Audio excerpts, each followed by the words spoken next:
Excellency, Mr. Slimane Chik, Permanent Observer Organization of Islamic Cooperation to the UN Office. Your Excellency, you have the floor.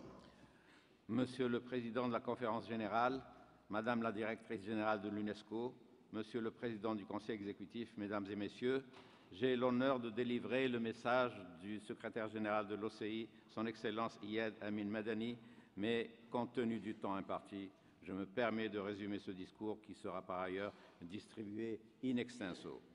Le respect mutuel et la tolérance sont les piliers fondamentaux qui nous permettent d'apprécier la diversité culturelle et de mieux comprendre le phénomène de la fécondation croisée des civilisations. Ce principe doit être inculqué aux nouvelles générations au moyen de l'éducation. C'est pourquoi nous tenons à saluer le travail remarquable et les efforts inlassables de l'UNESCO pour la promotion de l'éducation aux droits de l'homme à travers le monde et pour le développement de nouvelles formes d'éducation à la citoyenneté mondiale. L'OCI partage entièrement cette vision et agit en conséquence.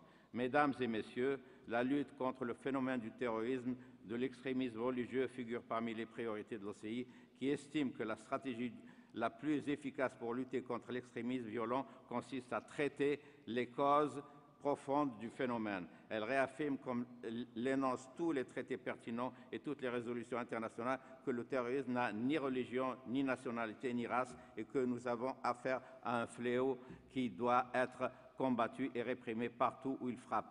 Aussi, l'OCI rejette toute tentative visant à entreprendre l'amalgame entre le terrorisme et l'islam. Mesdames et Messieurs, le monde a également assisté à la recrudescence d'actes de destruction intentionnelle et du trafic illicite du patrimoine culturel, notamment dans le but de financer les activités des groupes terroristes.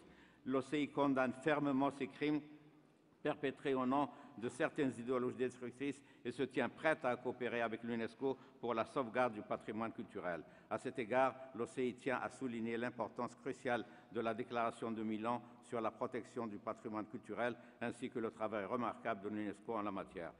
Mesdames et Messieurs, permettez-moi de saisir cette occasion pour parler de deux autres dossiers qui me paraissent importants. En premier lieu, l'OCI souhaite réitérer ici son soutien sans faille au peuple palestinien dans la situation tragique où il se trouve aujourd'hui. Nous condamnons fermement le processus systématique d'altération des caractéristiques distinctives de la ville sainte de Jérusalem, est occupée, et les fouilles menées en contrebas de la sainte mosquée d'Al-Aqsa. L'UNESCO a la responsabilité de protéger et préserver le patrimoine culturel de Jérusalem-Est et nous réitérons ici notre appel vibrant à appliquer la décision d'envoi d'une mission de suivi réactive de l'UNESCO dans la vieille ville de Jérusalem.